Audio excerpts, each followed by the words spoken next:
Alors, on a évidemment beaucoup parlé du marché français jusqu'à présent. J'aimerais, dans un premier temps, qu'on regarde un peu ce qui se fait ailleurs, puis, dans un deuxième temps, de tirer notamment les leçons de cette comparaison ou de ce benchmark pour en dégager les principaux enjeux pour les grands organisateurs mondiaux. Pour nous en parler, j'ai le plaisir d'accueillir à mes côtés Dominique Cherpin, directeur de Promo Salon Allemagne.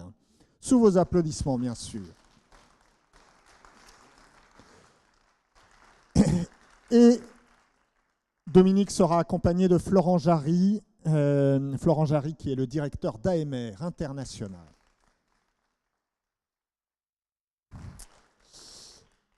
Dominique, on va commencer avec vous.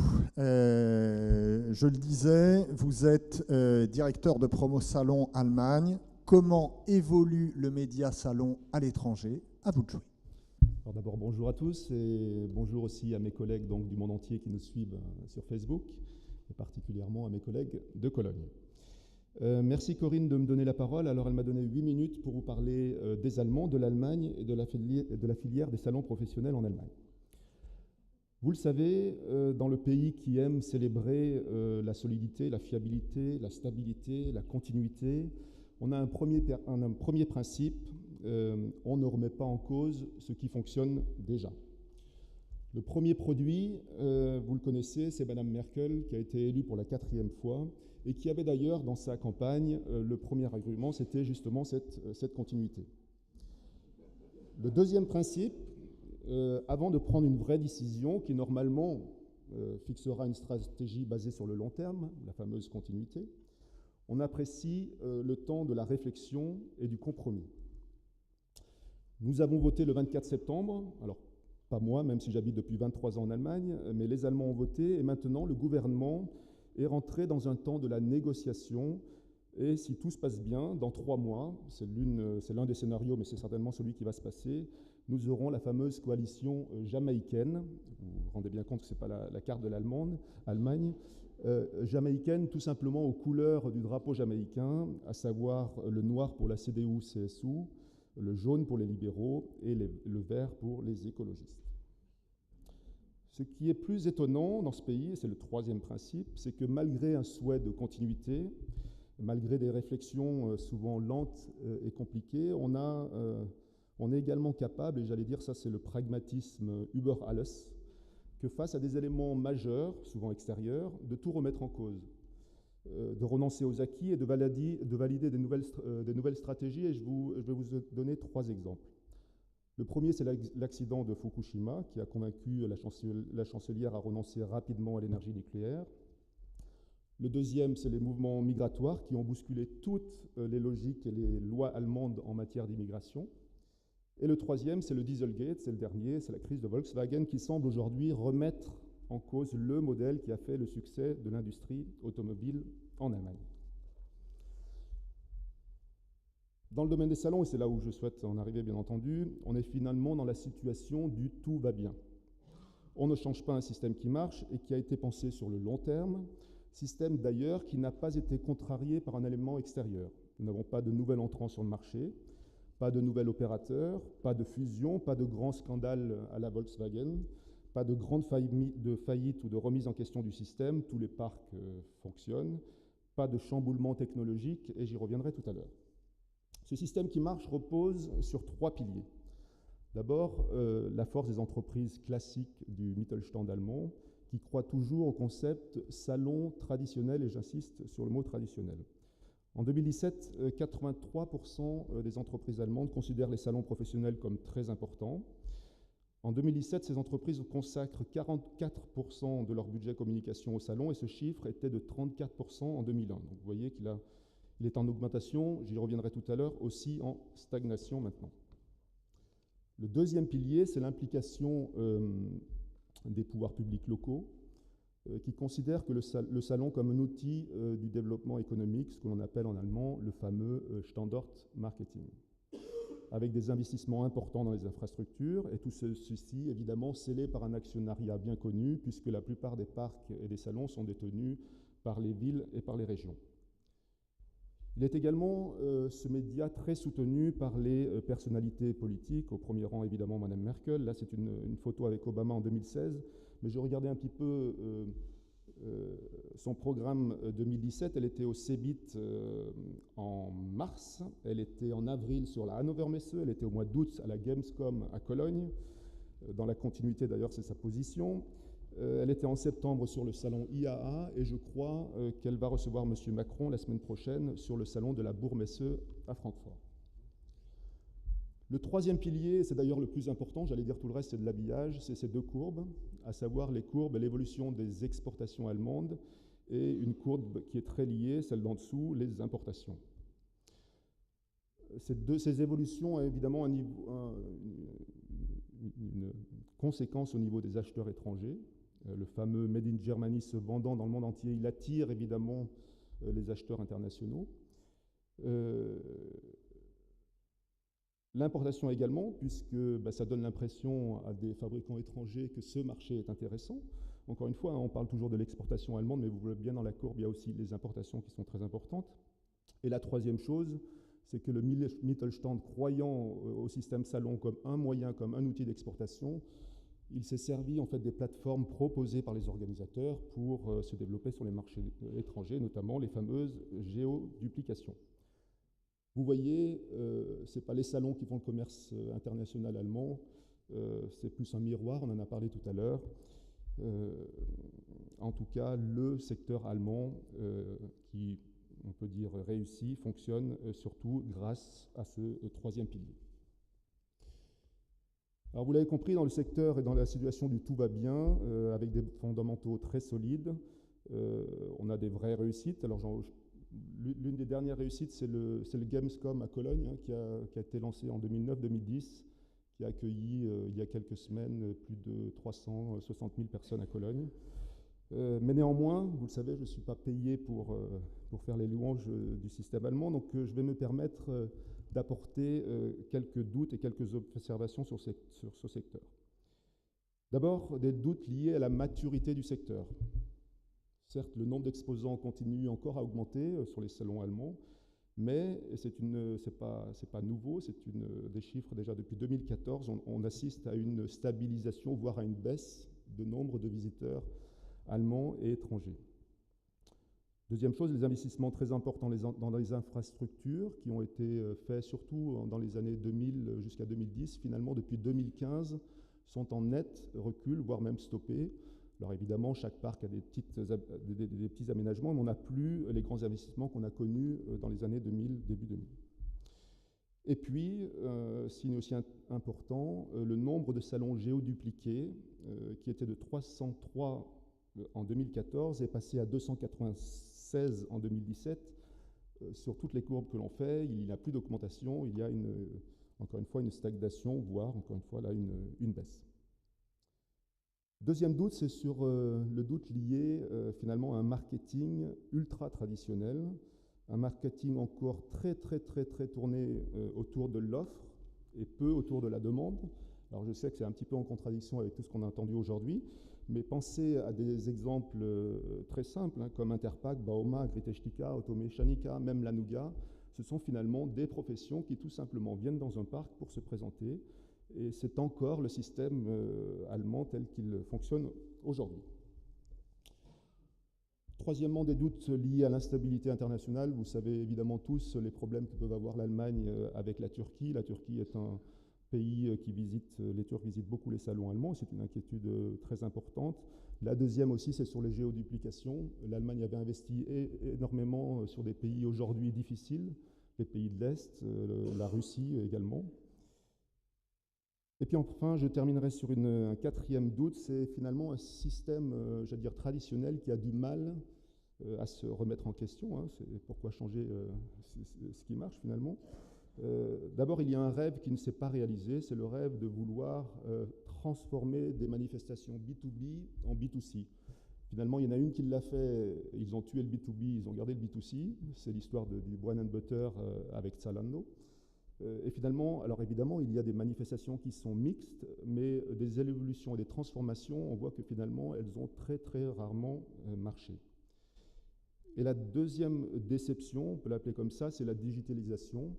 Francfort, Messe Francfort, il y a plusieurs années, avait lancé à coups de millions, voire dizaines de millions, tout un projet de digitalisation de l'ensemble de ces salons, aujourd'hui, qui s'appelle Product Pilot. Aujourd'hui, on peut dire que c'est finalement un catalogue online et que ça ne s'est pas transformé comme il l'avait imaginé à un certain moment en marketplace international. Même le matchmaking, alors j'ai oublié de passer mes petits slides, ça c'est le bread and butter de la dernière fois. Et même le matchmaking dont on a beaucoup parlé à Hanovre, finalement, d'abord c'est les seuls pratiquement à vraiment le faire, et même eux, je peux vous dire qu'à coup d'investissements énormes, ils ont d'énormes difficultés à le mettre en place. Voilà, alors depuis plus de 40 ans, les Allemands et les Français construisent ensemble des avions, vous savez. Depuis un an, PSA et Opel disent vouloir vendre ensemble des voitures. Depuis une semaine, on sait qu'on va peut-être même construire des trains ensemble. Voilà, moi je le vois dans mon métier, tous les jours, des sociétés allemandes rachètent des sociétés françaises et inversement. Alors peut-être qu'un jour, je verrai naître un nouveau monde des salons franco-allemands. J'ai épuisé mes 8 minutes et je vous remercie.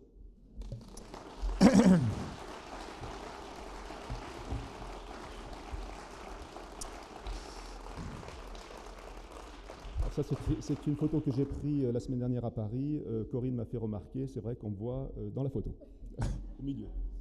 Merci Dominique, merci. En tout cas, un secteur des salons allemands fort, puissant, soutenu politiquement au plus haut niveau, ça c'est certain, mais en revanche peut-être avec des remises en question et des évolutions manifestement plus lentes qu'en France. Hein. C'est ce qu'on peut dire de ce benchmark sur l'Allemagne. Alors, à partir de ce benchmark et de ce qui a été dit également depuis le début de cette matinée, Florent Jarry, vous êtes, je le disais, le patron d'AMR International, et vous allez essayer de nous dégager quels sont finalement aujourd'hui les enjeux des principaux organisateurs mondiaux. Vous connaissez la règle, 8-9 minutes, à vous de jouer. On va voir déjà si ça fonctionne. Très bien. Merci d'abord à Corinne, à Promo Salon, et puis à l'accueil qui nous est réservé aujourd'hui pour une journée vraiment intéressante, et bravo pour un programme très dense qui couvre vraiment les sujets fondamentaux de notre industrie. Moi, ce qui m'a été demandé, effectivement, c'est de proposer un regard en dehors de nos frontières. Effectivement, j'ai 8 minutes, donc moi qui suis marathonien, c'est l'épreuve du sprint qui m'est proposée derrière un pupitre, donc ça va être, on va essayer de s'y accorder. Donc c'est cette vision les enjeux pour les plus grands organisateurs internationaux, c'est de se dire qui sont ces organisateurs. Alors Dominique, il y a quand même des grands succès, parce qu'on voit beaucoup de drapeaux allemands, là, sur le top 20, beaucoup de drapeaux britanniques également, bien entendu. Quelques Français, quelques tricolores qui sont avec nous dans la salle. Et ça, c'est important, je vais y revenir. Pourquoi ? Sur la vision et les enjeux pour ces organisateurs de l'évolution du métier. Alors, vu le temps qui m'est imparti, on va se consacrer à quatre grands thèmes que je vais parcourir rapidement, tour à tour. D'abord, en ce qui concerne la maturation du marché. Ça, c'est un sujet qui est très important. Quand on regarde l'industrie d'un point de vue, je dirais, macroéconomique, vraiment mondial, on s'aperçoit que le taux de croissance de ce marché-là converge avec le taux de croissance du PIB mondial. Et ça, c'est quelque chose de tout à fait nouveau depuis quelques années. Et donc, il y a une maturation au niveau mondial de cette industrie. Et vous le voyez tous les jours aussi, c'est de plus en plus compliqué de générer de la croissance. Et c'est 8% que demandent les actionnaire sur un grand nombre de salons. Donc ça, c'est le premier élément. Deuxième élément, c'est que de là, on cache, bien entendu, des disparités régionales qui sont très importantes. L'Europe est aujourd'hui plutôt atone en termes de surface. Il y a encore des augmentations en termes de tarification sur les revenus. Ensuite, on a d'autres régions qui sont en difficulté, le Brésil, la Russie et j'en passe. Et puis, des grands marchés qui intéressent fortement les organisateurs internationaux, qui sont les États-Unis, qui sont la Chine, qui sont les premiers et deuxièmes marchés mondiaux aujourd'hui, et qui sont encore en croissance. Et puis, on a une deuxième vague de pays au-delà des BRICS, il y a quelques années, qui sont notamment en Asie du Sud-Est, des beaucoup plus petits marchés, mais à très forte croissance. Et ça, c'est important parce que nos organisateurs internationaux, britanniques, allemands et ailleurs, dans leur portefeuille de salon et leur portefeuille d'activité, veulent une exposition à ces marchés importants et ces marchés en croissance. Et donc, du coup, la gestion des portefeuilles aujourd'hui est différente et le focus véritablement de ces dernières années se fait sur l'Asie du Sud-Est en particulier. Donc là, on a une version un peu macro et géographique. Il y a un autre sujet que je voudrais vous partager avec vous concerne plus des sujets de modèle économique. Ici, sur ce graphe, qu'est-ce qu'on voit? On est sur des prévisions de croissance à 5 ans sur différents sujets. Mètre carré, aujourd'hui, c'est le métier globalement qui est le nôtre historiquement. Location de mètre carré, on va sur des croissances à moyen terme plutôt de 2%. Ça cache d'une part des volumes flats et une augmentation de tarification. Donc, on est sur des modèles, en revanche, qui peuvent être très porteurs. On a parlé de one-to-one ce matin, effectivement. Là, on est sur des modèles qui sont plus porteurs et qui sont un peu une réinvention du métier. Et en haut, ce que vous voyez, c'est la croissance des technologies événementielles. Tous ces fournisseurs de technologies aujourd'hui, dont vous servez de plus en plus, donc dans lesquels vous investissez de plus en plus, sont en bien plus forte croissance. Donc on a un gâteau globalement dont la croissance ralentit, qui est plutôt faible, et en revanche on a des nouveaux entrants, qui sont ces fournisseurs de technologies, qui eux sont en forte croissance. Et donc je dirais un profit pool, c'est-à-dire les profits de l'industrie globalement viennent être grignotés par ces nouveaux acteurs, et donc on a une pression sur les marges qu'on voit au niveau global sur les grands organisateurs. Si je continue mon propos sur le modèle économique, si on regarde la colonne de droite, c'est à peu près aujourd'hui, grosso modo, 80% de vos revenus, c'est l'allocation de mètres carrés. Les revenus hors mètre carré ont augmenté ces dernières années, principalement la billetterie, mais surtout ce qui est sponsoring et la sophistication de vos équipes sur la vente de sponsoring, notamment grâce à l'émergence d'événements un peu hybrides.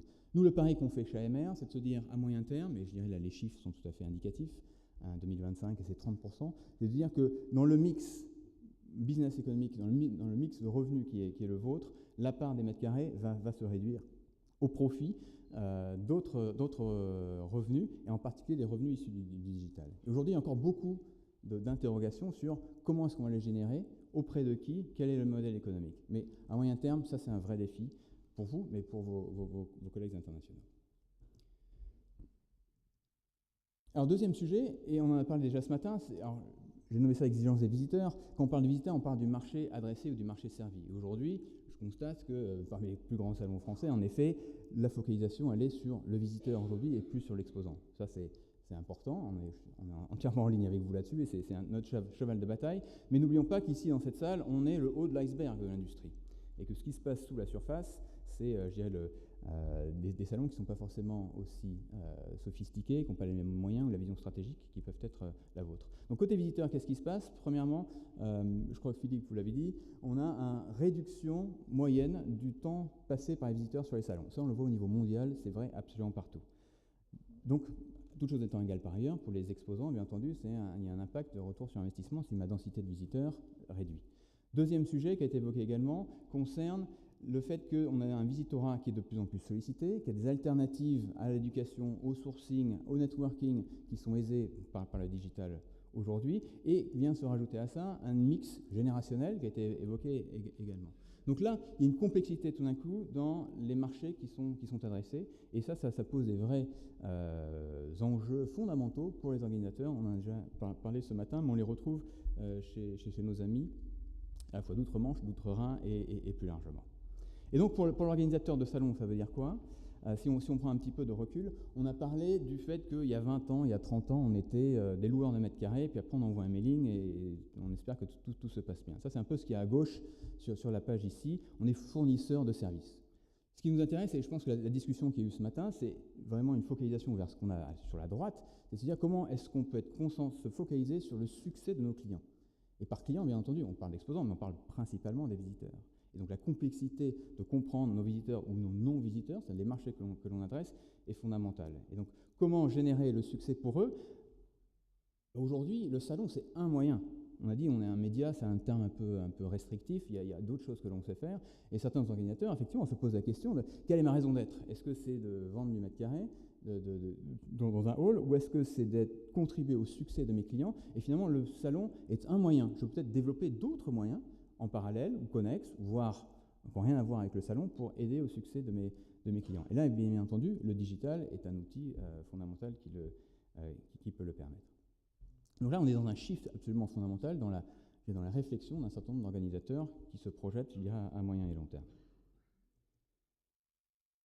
Sujet suivant, alors les deux premiers nous y amènent, bien entendu, on a parlé de transformation numérique. Bon, là, j'ai utilisé des mots un petit peu différents, mais il s'agit absolument de ça. On y arrive. On en a parlé un petit peu également, il y a beaucoup d'expérimentation au niveau du salon, au niveau des équipes, sur j'ai une appli, j'ai un site web, je fais une marketplace, comment est-ce que j'innove dans mes messages marketing, comment est-ce que je me sers des réseaux sociaux, et ainsi de suite. Donc historiquement, depuis quelques années, on voit une accélération de ces investissements et de cela, mais au niveau assez opérationnel dans vos organisations. Aujourd'hui, on commence de plus en plus à voir ces problématiques véritablement entrer dans les conseils d'administration. Il y a les nominations de Chief Digital Officer et autres, et il y en a ici dans la salle. C'est des problématiques qui sont discutées au niveau stratégique. Il y a des lignes budgétaires qui sont créées. Il y a des impacts sur les organisations de comment est-ce qu'on gère ça, quelles ressources on acquiert, quelles ressources on organise. Mais je dirais on en est vraiment au début. Là, il y a eu beaucoup de satisfaction que j'ai trouvé ce matin sur on fait plein de choses, c'est génial, on est des précurseurs.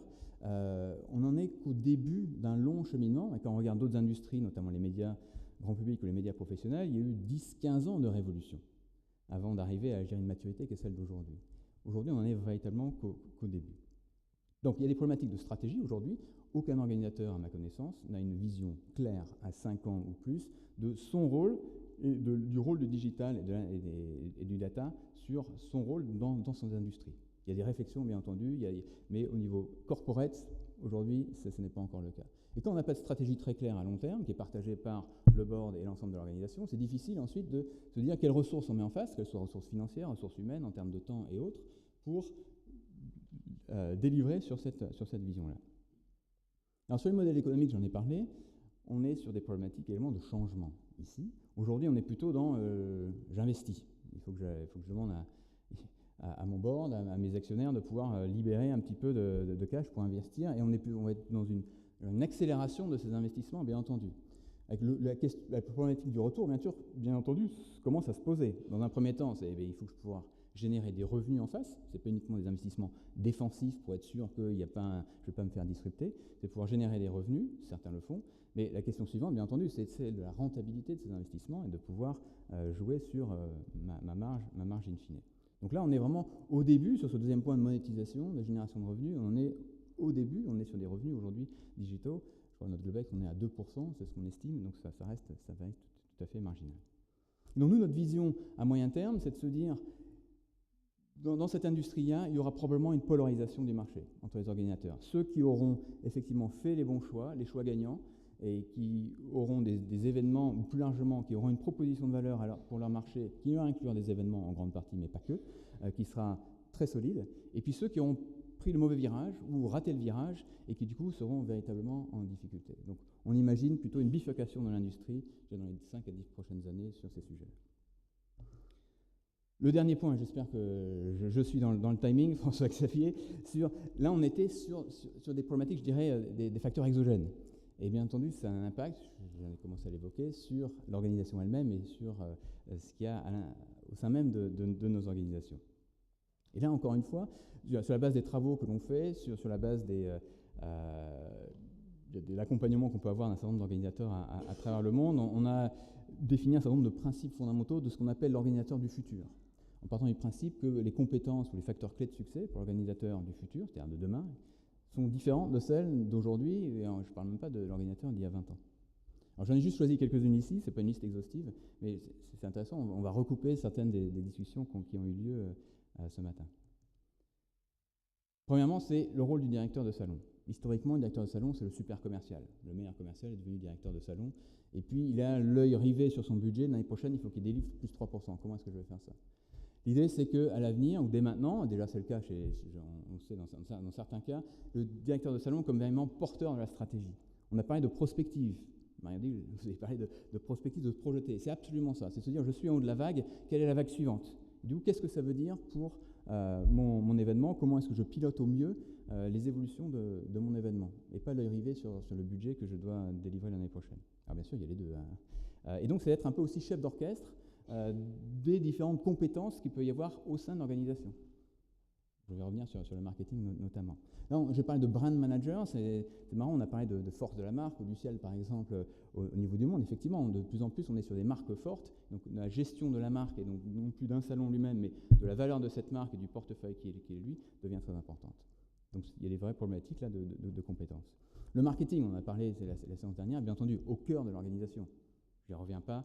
Je pense que tout le monde est d'accord sur ce sujet-là. Troisième point sur lequel je voudrais insister, c'est le côté innovation. On est sur des marchés qui sont bouleversés en permanence, on ne sait pas d'où va venir le prochain bouleversement. On a des activités qui sont plus internationales, donc avec des influences également qui varient en fonction des régions. Donc l'innovation, qui n'est pas forcément dans l'ADN de l'organisateur de salon classique, doit devenir absolument fondamentale dans les réflexions.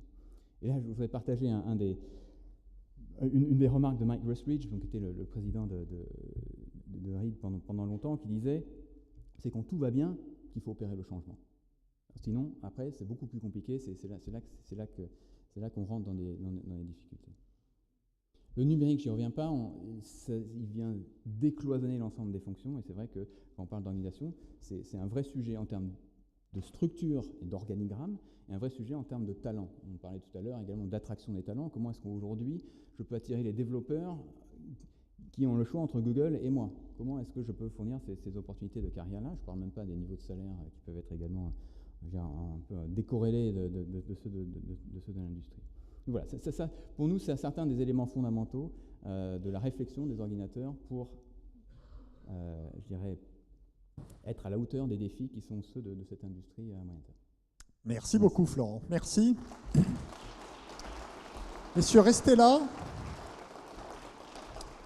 On a la place pour une ou deux questions. Alors, soit pour Florent, soit pour Dominique.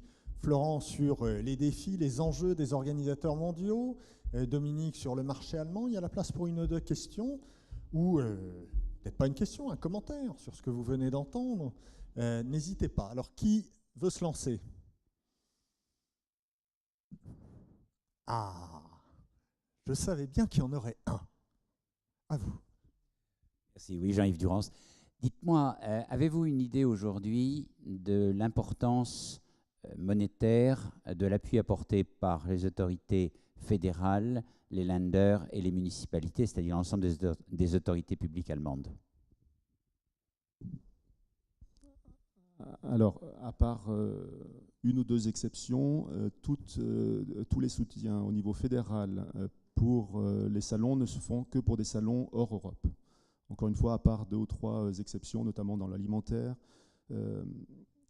Après, par contre, s'ajoutent, c'est vrai, des aides régionales ou même encore plus locales, normalement pilotées tout simplement par des personnes qui veulent soutenir le tissu industriel local. Donc il n'y a plus de règles comme elles ont existé à un certain moment.